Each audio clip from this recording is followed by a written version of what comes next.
So this one's about Epping, what's going on there, and we'll call it Lights, Camera, Action. I'm quite disappointed that people seem to be taking this seriously. I've seen on Twitter last night people in the kind of truther, some big names, always suspicious, taking this seriously. Yeah, to my mind, the camera work, it just looks horribly staged.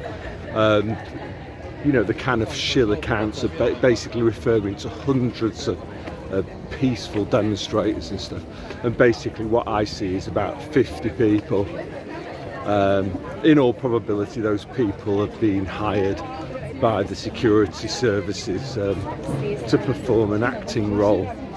It's just another bit of kabuki theatre that's been organised by the establishment in the hope of trying to enrage normies so that they actually do go out and start committing acts of violence, and the establishment then get the social unrest that they need to try to get people to then, you know, call for the solution, which is a totalitarian digital control grid.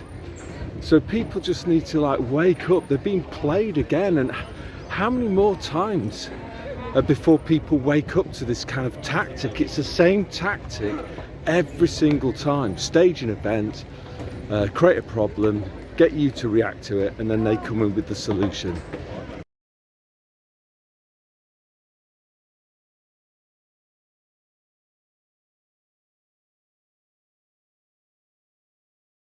Something else that's worrying me too is just, well, there's two kind of narratives that are being seeded by the big club.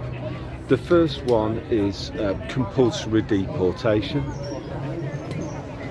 Unbelievable, but you know, they want you to kind of call for that. Yeah, we need compulsory deportation.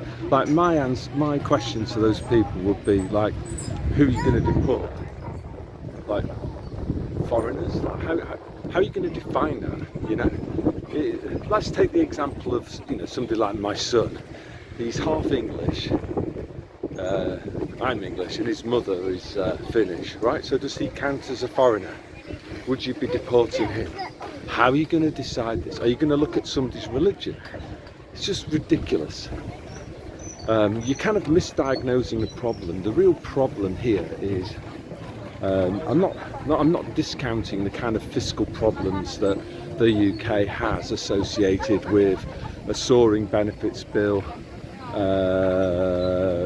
discrimination in the housing market, you know, against taxpayers, soaring spending on the NHS, health, tourism, all of that. I understand that, but the solution to that problem is not compulsory deportation. That is not the solution to the problem. The solution to the problem is that you scrap the systems, you get rid of all welfare, you get rid of all healthcare, state healthcare, you get rid of state indoctrination, I mean state education. All of that stuff needs to go, and taxes need to be slashed, both direct taxes and indirect taxes. And then all of a sudden, if you get rid of that, then you won't have millions of people crossing borders in search of welfare payments, free for them, free healthcare for them, free housing, etc. All of that problem disappears. The other thing that I would say to these people is, do you really want to live? Have we not learned anything from 2020? You know, where the government was trying to tell you, dictate to you, where you could and couldn't go. You know, like you couldn't go more than, I don't know, 5 miles away from your house during the People's Pantomime. So I want to ask these people that are kind of falling for the compulsory deportation thing is, do you actually really trust politicians with the power to decide who can and can't live in a particular country? It's ridiculous. How can you trust these people with that power? So have a think for like 5 seconds and then stop calling for compulsory deportation and instead start calling for zero taxation and a dramatic scale back of all forms of government.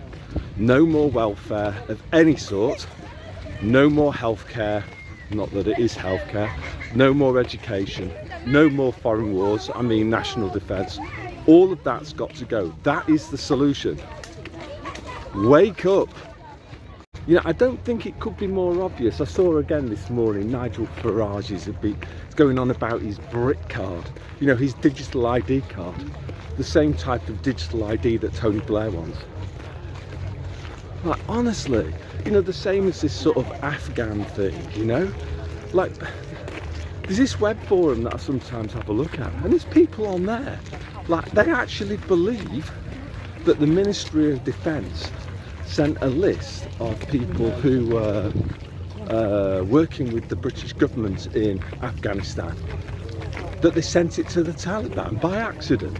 It's like, ridiculous. That would be like, you know, during World War II, Winston Churchill sending an email accidentally addressed to the tiny German moustache man about the D-Day plans or something. It's about as credible as that. So people need to wake up. So the final thing that I'll say then is, you know what my solution is? It's basically to scale back government. Then all the problems go away. No problem. You remove the cause, you get rid of the problem. So the other thing that I would say too is like a mindset shift from us. And the mindset shift will be, the left has kind of won. You know, the left wants you to have, when you see somebody, they want you to put them into a group. Oh, they're, I don't know, straight white male, or they're whatever, Chris, blah, blah, blah. And then you make assumptions about them, about that individual, based on their group characteristics. That's what the left, they call it identity politics, don't they? The problem is that many in the truth movement have actually fallen for that. So it might be, you know, you get some absolute lemons, you know, who try to attribute the actions of Benjamin Netanyahu's kind of criminal gang to every single person that's that's read the Torah, or not even read the Torah, but just happens to live in a place called Israel. It's just ridiculous. So what I would urge people to do, we all need to start doing this, is just restore some of our own morality and not prejudge people according to I don't know, their skin colour, their religion, their nationality. To give people a chance, and to judge people as we find them, to not prejudge, as I say. You can make your own opinion about somebody, but you know, you do so on what you've heard them say, what you've seen them do.